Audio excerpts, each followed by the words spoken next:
Hello दोस्तों, नमस्कार। कैसे हो आप? एक नई कहानी में आप सबका स्वागत है।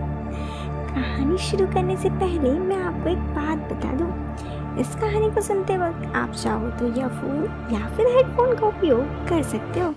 इससे इस कहानी की ऑडियो क्वालिटी आपको पसंद आएगी जब आपके कानों तक पहुंचेगी। दोस्तों चलो अब इस कहानी को शुरू करते हैं। दोस्तों ये कहानी राज की है। राज कहता है, मेरी शादीशुदा ज़िंदगी सही चल रही थी। मेरी बीवी का नाम प्रिया, मेरा नाम राज। हमारी शादी 15 साल पहले हो चुके हैं, लेकिन अचानक जीवन में एक ऐसा मोड़ आया कि उसने सब कुछ बदल कर रख दिया। हुआ यूँ कि मेरे साथ मेरी बीवी भोपाल गई थी कुछ काम से। वहाँ हमने होटल में कमरा बुक कर रखा था। होटल पहुंचकर ध्यान आया भोपाल में कि उसका एक पड़ोसी अब भोपाल में सेट है। वो पुलिस में जॉब करता है। उसका नाम देव। मेरी बेबी प्रिया ने उससे मिलने की बात की तो मैं क्या बोलता। मैंने प्रिया से कहा, प्रिया के पास उसका नंबर था तो मैंने प्रिया से नंबर उसके फ़ोन कर दिया। वो भी हम दोनों को आने की खबर सुनकर बहुत खुश था। उस समय वो ड्यूटी पर था तो उसने कहा, मैं शाम को मिलने आता हूँ। हमारा शाम को मिलने का प्लान तय हो गया। अब मैं अपनी बीवी को उसके ट्रेनिंग सेंटर पे छोड़कर होटल के रूम में आ गया। शाम को देव का फ़ोन आया तो मैंने उसे कमरे में बुला लिया। थोड़ी देर बाद हम दोनों के बीच औपचारिक बात हुई और मैं उसके साथ अपनी बीवी को लेने के लिए ट्रेनिंग सेंटर पहुंच गया।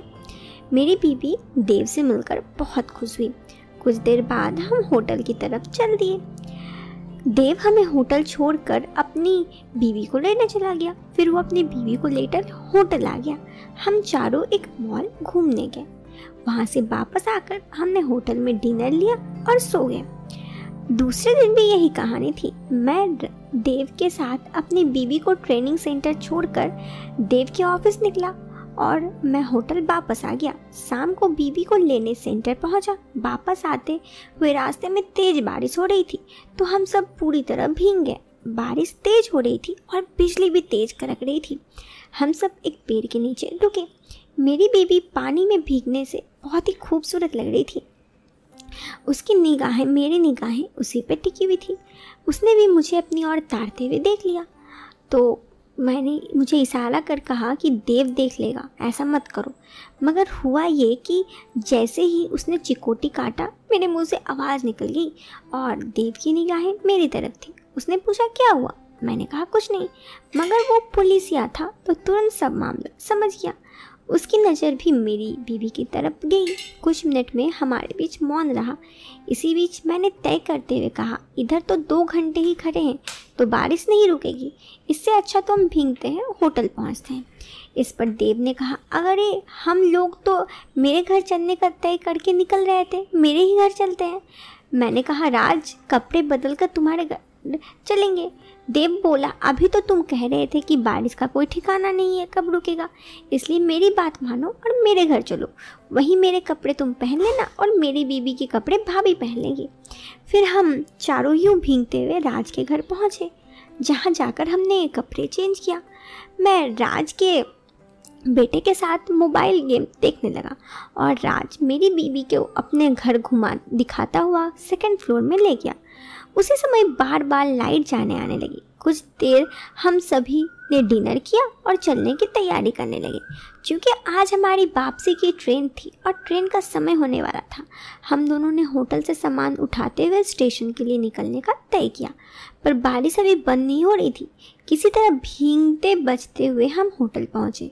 उधर कपड़े चेंज किए और देव को उसके घर के लिए हुए कपड़े वापस करके हम दोनों स्टेशन आ गए। समय में कुछ देरी से ट्रेन आई तो बैठकर सुबह 4 बजे घर आ गए। घर आकर मेरी वाइफ ने कहा वो बहुत उसको अलग मन कर रहा है। हम दोनों एक दूसरे को देखे पर मुझे कुछ समझ में नहीं आया। फिर हम दोनों एक दूसरे से चिपके रहे कुछ देर। इसी तरह अब रोज़ होने लगा। पहले तो हम महीनों में 2-3 बार ही एक दूसरे से थोड़ा वक्त बिताते हैं, लेकिन अब ऐसा था कि वो एक दिन में 4 बार मेरे साथ वक्त बिताती। भोपाल से वापस आने के बाद कुछ ऐसा हुआ कि मेरी बीबी रोज़ मुझसे अच्छे से बातचीत करती, मुझे इधर उधर की बातों में फंसाती और मेरे साथ टाइम स्पेंड करती। इसकी अधिकता भी होने लगी। एक दिन में कई बार वो मेरे साथ बात करने आ जाती। इस बात से मुझे शक हुआ कि ऐसा तो नहीं कि कुछ तो मैटर है। मैं उस रात उससे पूछा, राज की याद आ रही है क्या? पहले तो ऐसा कभी नहीं करती। वो बोली, बस उसका नाम सुनकर मुझे अच्छा लगता है। मैंने उससे पूछा, क्या देव के साथ तुम्हारे ऊपर में कुछ हुआ था जब तुम दोनों छत पे गई थी? वो कुछ नहीं बोली, बस मेरे साथ और भी एक्साइटमेंट में बातें करने रही। मुझे डाउट हुआ। खैर, मैंने उसे 2-3 बार पूछा और 2-3 बार ही उसने ना कर दिया।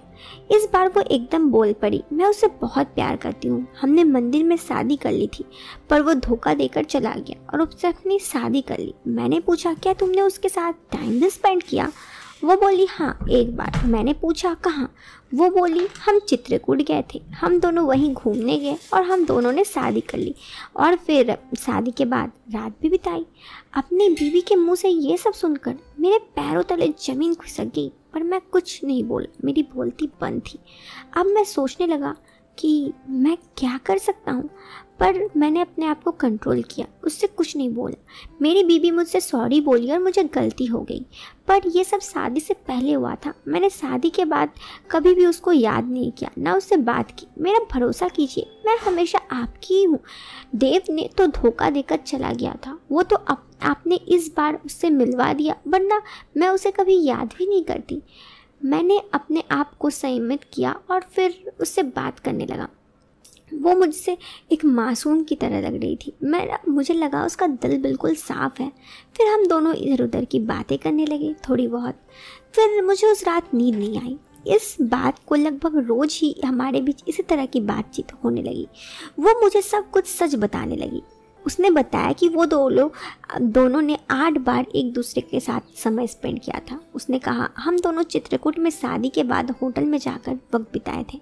उसके बाद हम किसी नए होटल में भी गए थे। मैंने पूछा, तब कभी प्रेग्नेंट भी हुई होगी? उसने बताया, हाँ, एक बार, मगर हमने जाकर इलाज करवाई थी। उसके बाद हम दोनों अब ऐसा कुछ नहीं करते। उसके बाद मेरी आपसे शादी हो गई और राज भोपाल चला गया। फिर अपनी भी शादी हो गई। मैंने अपनी बीवी की स्वीकृति सुनी तो काफ़ी दिनों तक टेंशन में रहा। मैंने सोचा कि मैंने भी तो अपने साली के साथ टाइम स्पेंड किया था, तो दोनों गलत हैं। मेरी साली के साथ मेरा अफेयर 2 साल तक था, फिर उसकी शादी हो गई। इस 2 साल में मैं अपनी साली से कई बार मिला था। एक दिन मेरी बीवी ने बातों ही बातों में बताया कि हम दोनों भोपाल गए हुए थे, तो उसने मुझे अपने घर बुलाकर घुमाने ले जाने के बहाने से 3 बार उसके साथ थोड़ी बहुत टाइम स्पेंड किया था। वो ये सब देव के बारे में बता रही थी। मैंने पूछा, कब? वो बोली, 1 बार बाथरूम में ले जाकर, 2 बार छत में ले जाकर। इसी बीच लाइट चली गई तो सीढ़ी में भी हम दोनों थोड़ी देर रुके। मैंने पूछा, उसके साथ फिर और भी कुछ हुआ होगा? वो बोली, नहीं, पर मुझे उससे मिलकर बहुत बात करनी है। मैंने उससे पूछा कि मुझे धोखा क्यों दिया। मैंने पूछा, जब उसके पास जाओगी तो बात करोगी, तो क्वालिटी टाइम भी स्पेंड करोगी। वो बोली, मैं कुछ नहीं करूँगी, जो करेगा वही करेगा। मैंने पूछा, वो क्या करेगा? वो बोली, वो जो चाहे, वो मेरा पहला पति है। मैंने कहा, तो उसके साथ टाइम भी स्पेंड करना। वो बोली, अभी तो आप ही मेरे सब कुछ हैं, अगर आप परमिशन दोगे तो ही मिलूंगी उससे, वरना नहीं। मैंने कहा, मैंने हाँ कहूँ तो मिलोगी? वो बोली, हाँ। उसके बाद तो मैंने पहले ही सब कुछ उसके साथ टाइम स्पेंड किया है। अब मैंने भी राज से उसे बता दिया कि अब मैंने भी मेरी बीवी को बता दिया कि मैं भी अपने साले के साथ वो मिला था। वो बोली, तो इतने दिनों से क्यों नहीं बताया? मैंने कहा, ऐसे ही। वो बोली, उसके साथ अच्छा लगा टाइम स्पेंड करने? मैंने कहा, हाँ।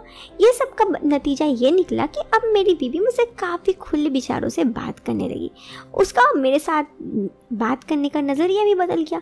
अब उसे भी इस बात से गुस्सा नहीं आता कि मैं किससे मिलता, किसके साथ टाइम स्पेंड करता। लेकिन ये कहानी अभी जारी है। एक बार मैंने खुद मेरी बीवी को उसके पुराने दोस्त देव से मिला दिया। आगे क्या होता है ये आप सेकंड पार्ट में ज़रूर बताऊंगी। अब इस वीडियो से लेती हूँ अलविदा। मिलते हैं नेक्स्ट वीडियो में। तब तक के लिए आप इस वीडियो को लाइक और चैनल पे पहली बार आए हैं तो सब्सक्राइब करें। Till then bye bye.